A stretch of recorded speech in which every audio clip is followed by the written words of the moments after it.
What's happening, everybody? It's Eric J. Olson. Today, I have a special guest, Chelsea Pites. Hey, Chelsea. Hey, thanks for having me. I'm really excited to be here. Of course. Thanks for joining us. So if everybody who's watching is not yet aware, Chelsea is kind of a big deal when it comes to social media. Well, thank you. I appreciate that. I think my son probably thinks that, but I don't know if I characterize myself as a big deal. Well, I guess it's pretty good that your son thinks you are, because usually the kids are like, it's just mom or dad, so. Yeah. He introduced me to the new neighbors. We just moved in. He said, my mom loves Instagram and wine. I was like, oh, dear. Well, he's right. Nice. Oh, that's hilarious. All right, Chelsea. So for those who don't know who you are yet, can you please tell us who you are and what you do? Absolutely. My name is Chelsea Pites, and I am a wife and mom living in Arizona. And I have spent the last 21 years in the real estate niche. And specifically in that niche, in the last 10 years, I've been focused on social media and how to build a really human, personal, relatable brand through technology, and how we can actually be more human through technology and create and curate these communities and relationships by using social. Gotcha. Are you focused specifically on real estate agents when it comes to that? Well, real estate agents, anyone in the mortgage industry, title and escrow, anything under sort of that real estate umbrella is my wheelhouse. Yes. Yeah. And what do you think is the general temperature for real estate agents or people in the real estate industry when it comes to social media? Do they understand it? Are they attracted to it, or do they think it's like this newfangled thing that's gonna kind of not really take off? Well, I think, in any industry, you have a gamut. You have a range of people that, maybe either don't have quite the mindset, the buy-in, or, in sales, I think probably many people in the sales and service industry, do view it as a really viable way to stay connected and visible, especially in the last 4 months. My goodness, that's really the only way we've been seeing people. And I think, too, that there's probably been a bit of a mindset shift in the last few months where we've realized, oh my gosh, we really do need to figure out a social media strategy to stay in contact with our customer base and potentially meet new people. But yes, there are always going to be people that aren't going to want to use Instagram, or say, oh, my clients aren't there, or I've just, done referral only. And that's okay. I mean, everything works if you work it, right? So it all just depends on your perspective. Yeah. So my clients aren't there. I hear that all the time from prospects and from our own clients, where they think that their particular customers or clients are not on social media. Right. What have you found as far as the demographics that are on these different platforms? Well, it's funny because my my background in social media, I really got very focused in Snapchat years ago. Okay. So then you think, my gosh, that's, decades ago. I think it was like 6 or 7 years ago. So really not that long ago. But back then, Snapchat was so different. It was really this different thing that people didn't understand. And what I realized is that people would say, you can't do business there. It's not professional. What are you doing here? Your kids are probably on here. You're too old for the platform. So I absolutely turned all of that on its head. I was absolutely able to build a, recognizable brand community, and with my niche that I was looking for in a really hard platform. There is no searchability. There are no hashtags. It's not like Instagram and Facebook where you might be able to search and find people. So whatever you focus on obviously expands. So the idea of, oh, my clients aren't there, they're not going to be using this particular tool or this platform. Maybe some of them might not be, but you never know who's watching. You never know if somebody is watching your content and might say, hey, you know what? I think you should talk to this person. Maybe that's your son or daughter. Maybe that's your sister or brother. I mean, you just never know who's going to be watching. Yeah. Yeah. So I would imagine with real estate agents in particular, the challenge is getting in front of people at the right time. Yeah. So is your strategy to try to get your customers, your clients in front of buyers or sellers at the right time, or to kind of always be there, and then when the right time comes, they remember you? Yeah, I would say the latter. It's really about I'm a big believer in kind of breaking like the social media rules, right? Like a lot of people want me to tell them when's the best time to post, what's the best day, Mhm. right ratio. And I have a lot of different answers for that some people are surprised by, but my take on social media is that it should be community driven. It should be value driven. It should be human. It should be relatable. It should be a way where people can connect with you on something outside of your industry. And when they need that industry, because they have gotten to know you, they will reach out. Perfect example. I met somebody on Snapchat years ago, and I consider her a friend. She's in another country. She's in Australia. So I've never met her. And she had a very, very, very specific niche of an industry that I never thought I would ever need. 6 years later, when I needed somebody in that exact industry, I called her. I said, oh my gosh, I need your help. And I remembered, did I watch all of her content about that particular topic? No, but I watched her enough to know that she continually repeated and talked about it. And when I needed help, I called her. So it's really about showing up. And when they're ready, they will remember you. But you got to show up and stay visible, or they're just going to remember someone else that is. Very interesting. Cool. All right. Real quick, if you're watching this on anywhere besides Facebook, go to our Facebook Live and you can ask a question of Chelsea, and we will ask that question of her during the live over the next 21 minutes. So first question's already come in from Kevin Daisy. He says, or he asks, with realtors, I see a lot of the same posts on social media. What is one content tip for a realtor that is trying to stand out? Yeah, so I do also see a lot of, it's hard because when we think about our industry, we think about what we do. And this kind of goes into like even a conversation about using hashtags. You have to think about our industry a little bit different, right? And so we immediately think, well, what is our industry about? It's about houses. Okay, I'll post about houses. Mm-hmm. Well, when I'm coming to Facebook and Instagram, it's not at a point yet like a search engine where I'm going there with an intention to find a house. Maybe one day it will be, but I'm just kind of going there to check in. Maybe I'm wasting time. Maybe it's just a habit when I'm pulling out my phone.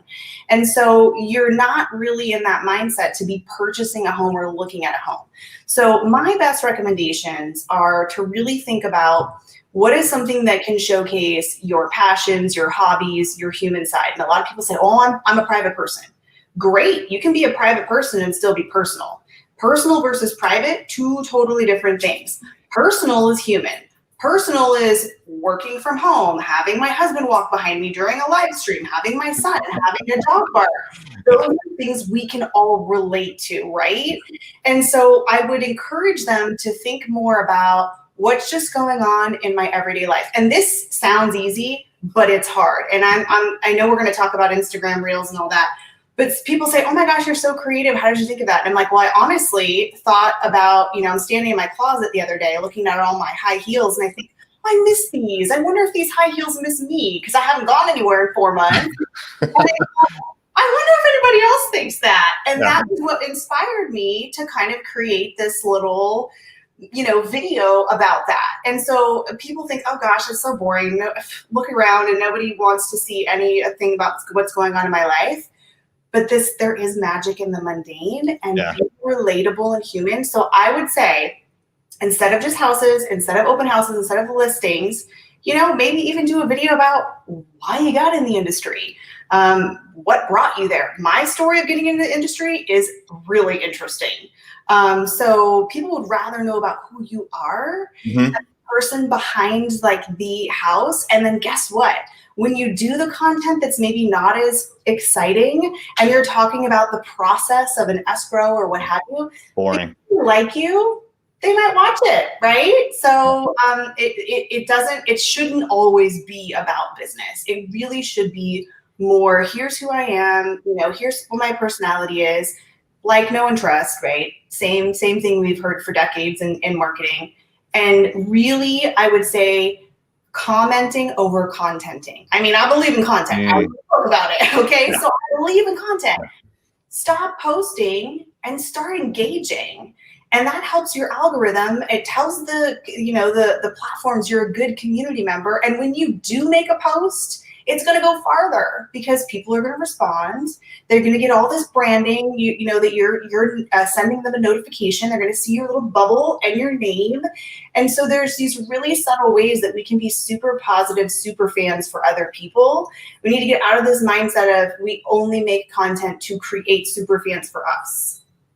Got it. Love it, man. So that was awesome. And so, Kevin, thank you for the question. But I think a lot of people do have questions about content and what to post and when to post it. And I just wish there was some sort of a book that would kind of guide us about what to post. Are you aware of one? Can you tell us about your book, What to Post? I did write a book, What to Post, and mainly I wrote it for myself because I had all these things that I was, putting down on paper and whatever. And I'm like, let me just put it all in one book. And I made it more like workbook style. Now, I will tell you that my niche, it's written for my niche. So if you're not in real estate, I'm just here to tell you it's all focused on real estate examples. Does it apply to other industries? Absolutely. There's a ton of information about the algorithms and how it works and social media etiquette and all of those things. So I just want everyone to be aware that all the examples are real estate related. However, the content that's in there will help you. And it is a workbook. You can get it on Kindle, but I'll be honest with you, writing stuff in there, I think would be more beneficial. It's a big, like 8.5 by 11. So 250 pages of workbook fun. That's awesome. All right. So if you are interested in getting this book about what to post, text in the word array to the number 757-333-3021. We're going to send a brand new copy straight from Amazon right to you. So we're going to pick one winner at the end of this in about 15 minutes. So again, text in array to 757-333-3021. And if you have any questions for Chelsea, post in Facebook. If you're watching somewhere besides Facebook, go to facebook.com/thisisarray/live. All right. I have some questions for you. So I've been following you for a little while, and I did discover you on Instagram. And then once I realized, kind of like what you were doing on Instagram, I searched for you on other platforms. So I looked at Facebook, I looked on LinkedIn, but it certainly seems like Instagram is your jam. Now, you said that you started off in Snapchat, but have you kind of transitioned from Snapchat to Instagram, and do you focus almost primarily on Instagram? Like how much do you kind of like go to the other platforms? Yes. So again, rule breaker, right? I don't believe you have to be showing up in the same way on every platform. Do you need to have a presence on every platform? Absolutely, because people might want to connect with you through LinkedIn. And so it's important to be everywhere. But as far as picking a favorite, it's totally okay. And my favorite is Instagram. And I'll just tell you, I hated Instagram at the beginning. I liked Snapchat way better. And I was mad when they changed it, and then Instagram kind of stole it. And so I finally said, all right, well, I'm going to go over there and see what it's all about. And now I love it. So I am a convert. I was not a fan. And then now I'm a fan. So Instagram is my jam, and mainly because of stories. I love stories. That is my thing. Yeah. So I think Instagram gets a little bit beat up because they pretty much ripped that off from Snapchat. But they've kind of done that again with another feature, Reels. They have. Yes, they have. And I'm excited to be using it. In fact, I'm going to be making a kind of a tutorial video because I've already had so many people ask, and I'm like, well, I've only had it for 8 hours. So give me a few hours to play with it. But yes, they have Instagram Reels. Yeah. And the number one question I've been getting so far is, how is it different than stories? It seems kind of like stories to me. And there are actually quite a few differences. And the benefit of having Reels, which what is it? It's 15-second videos, short 15-second videos. You can either do one clip or you can do multiple clips with different editing features. So it definitely has different types of editing features than your story does. But it lives on forever if you want it to. So a story will disappear and it lives on forever. The other really big benefit is that it automatically goes to the explore page for you. So Instagram is really trying to push this brand new platform.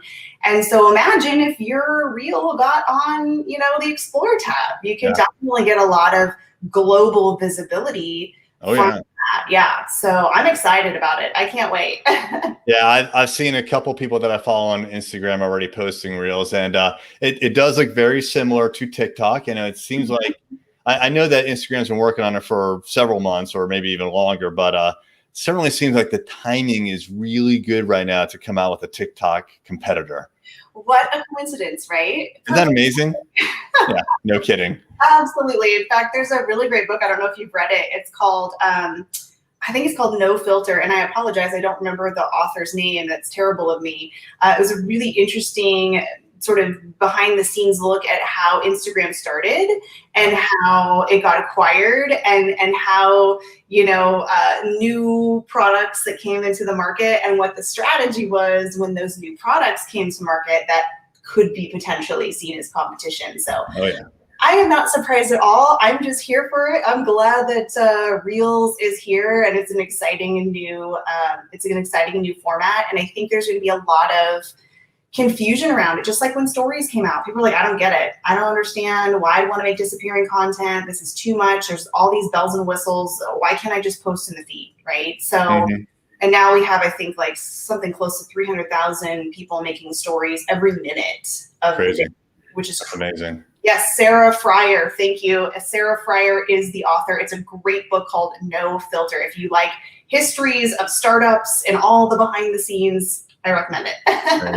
So, but speaking of startups, let's kind of like go back in the way back time machine, if you don't mind. Yeah. So you're in the real estate industry, and you've discovered this thing called Snapchat, and you decide you're going to jump in.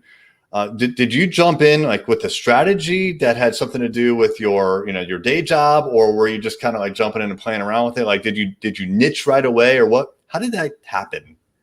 Yes. So I'm trying to remember because it was a long time ago, but I remember I was at a conference. I was at a mortgage conference and I was sitting in the hotel room and I thought, I don't remember what made me think about getting involved. And I thought, I better figure this out and try it out. So I decided there that I was going to do this for 30 straight days. Every single day I was going to use the tool and figure it out.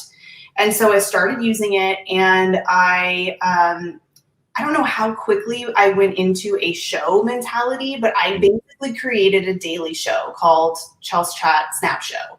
And in that show, I gave a marketing tip every single day. So that's how I started. And then from there, I added this crazy, because you only had 10 seconds. I added this crazy intro that I had to talk really, really fast like that. Remember that Micro Machines guy? I'm like dating myself now, but the guy who would do those commercials like so fast. Extremely fast. And then people started saying, what are you saying? How can I do that? And it became this like global thing that people would send me their snaps trying to beat my time on this like intro. And then it evolved from there. And I stopped doing as much of a show and started doing more of my life. And then I also started dabbling in sort of like reels, where I started creating content that was funny or like mini movies. So I kind of tried it all. Yeah. And what I ended up with was not what I started with. It was a very big evolution. And that's how it goes. It's okay if you evolve on a platform. It's okay if what you started with isn't what you end with 3 years later. I mean, that's all right. And I think it's a good approach, actually, because a lot of people, they're hesitant to do anything unless they have a perfect plan. Right. And you're not going to get a perfect plan. And if you try to get a perfect plan, it's going to take forever and you just won't do it. So, yeah, I think your approach is the best way to do it. Just jump in. But it sounds like you had an idea. You were going to focus on your niche when you jumped in. Yeah, I'm always focused on my real estate niche. I haven't swayed from that in decades. And for me, I love having, it seems like it's a small niche, but it's really, really large. In fact, now I'm thinking, my gosh, that's so big. I'm very proponent of being very specific. And then, when I got really specific and said, I'm going to do Instagram for real estate, tips. I went even a little bit more specific there. So it actually had this really funny effect of making it easier to expand out, because people would say, oh yeah, you're the Instagram person, but you probably know about video content and Facebook and all that too. So I actually got a lot of different people asking about different topics just in the social media world. And it was funny because you talk about, people are so focused on my brand, the company I work with, blah, blah, blah. I did my daily show for 4 years in front of my company sign, right? And people still thought I was a realtor, and I haven't been a realtor in over 10 years. And I'm like, how do you not know where I work? Like, it's behind me every single day. And it's funny, people remembered me and social media and real estate. That's all they remembered. And quite frankly, that's okay with me. If all you remember is social media and real estate, I am okay with it. I don't need you to remember my last name or my company I work for or anything like that, right? And people still think I'm a realtor to this day. I was, but I'm not anymore. Yeah. How does what you're doing on social media tie into your job? Mm-hmm. So, I work for the largest title and escrow company in the world. So we are a brand of companies. It's Fidelity National Financial. We actually own the Las Vegas Knights as well. Go Knights. And so I get to work with, all of the sales force across the United States, from Hawaii to Boston and everywhere in between, training them on how to use social media. Also, because our customer base is the real estate community, I do a lot of speaking and training. And when we had conferences in real life, I would do a lot of those conferences. And now it's, of course, all virtual. And so it was really primarily always educational based. And I love that. I love being able to teach. I think my superpower is being able to take like a complex idea like Facebook ads and break it down into like really easy to understand bite-sized pieces. And that's just how I learn. And turns out other people learn that way too. So it was a benefit. And so that's what I've been doing. And so I thought, well, first of all, I got to learn how to do all the stuff. So the best way to learn is to do. And then I just thought, well, I'm just going to keep doing this, because what happened is that you become an example, for your people at the company. You can give them ideas. And then, it's a magnet. And the funny thing is, a lot of people say, you got to have the call to action, you got to have the sell, you got to tell them what to do. You do need all of those things. But it's so funny to me because I have people every single day that say, I want to sign up for what you are selling, whatever it is. And I'm like, I'm not. And the funny thing is, I've never sold anything. Not that there's anything wrong with that, but when you give and you show up and you're consistent, people are attracted like a magnet, and they want to buy into whatever service that you have. Yeah.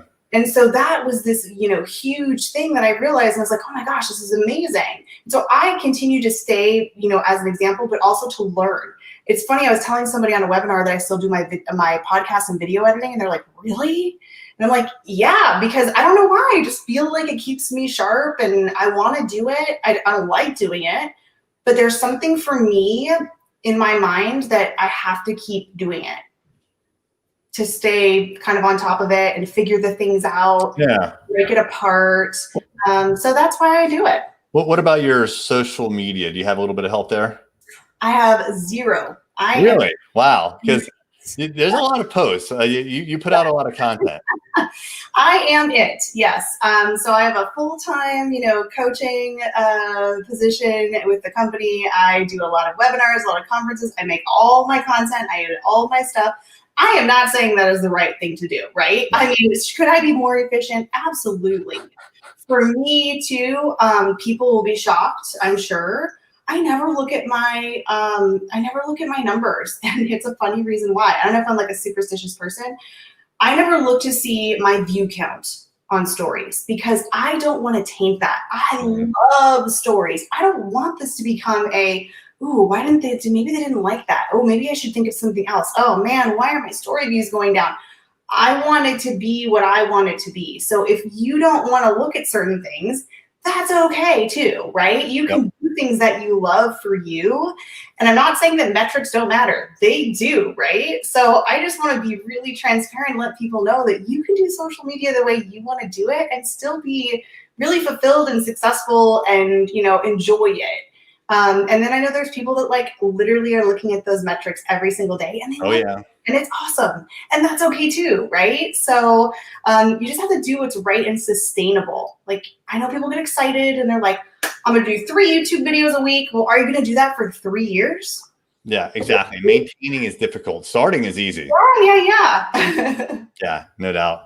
Okay, so let's talk about the book just a little bit. I know we only have about 2 or 3 minutes left, but speaking of starting a big project that's going to take a while, that's a book, right? So that your book probably took you months to from start to finish, maybe longer. Can you tell us like that whole process? Like, how long did it take you? We should follow my process for writing a book. It is atrocious. And when I wrote my first book, I remember because I documented the writing of it. So I would say this: no matter what your process is, it is so powerful to document this story, the journey of going through that. So please document your process of making the thing. And so when I was documenting that process, I had a moment. I don't know if I kind of like had a break with reality. I was just so into it and I couldn't I'm not a very like see it in my mind, everything is in the perfect order. I kind of have to brain dump and get it out. So my process was brain dump, write everything I wanted to talk about, and then I was going to move around the pieces in the right order. Well, I literally did that one day and I cut up, my husband walks in and I'm cutting up these 8.5 by 11 pages of sentences. And he's like, are you okay? And I had a 13-person dining room table at the time, huge dining room table. I had these strips of sentences and I moved them around like a puzzle. And I remember people were like, are you okay? What's happening over there? Because I documented it and they were like, oh, you have lost it. Oh, wow. And I was like, hey, whatever works for you. And so I literally took sentences and grouped them and moved them. Now, would some people say, why didn't you just do that digitally? My brain didn't work that way. Just doesn't work that way. So it was a process. It was a hot mess.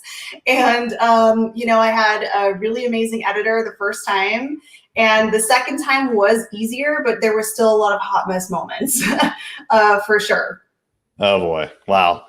So that's literally cut and paste, right? That's literal cut and paste, yes. All right, cool. Well, Chelsea, I appreciate your time. Actually, I don't have the number of the winner right now, but what we're going to do is figure out who the winner was, and I'll reach out to you, and we will get you the book. So that will be coming in the next week or so. Chelsea, is there anything that I didn't ask you that you think that the audience should know about?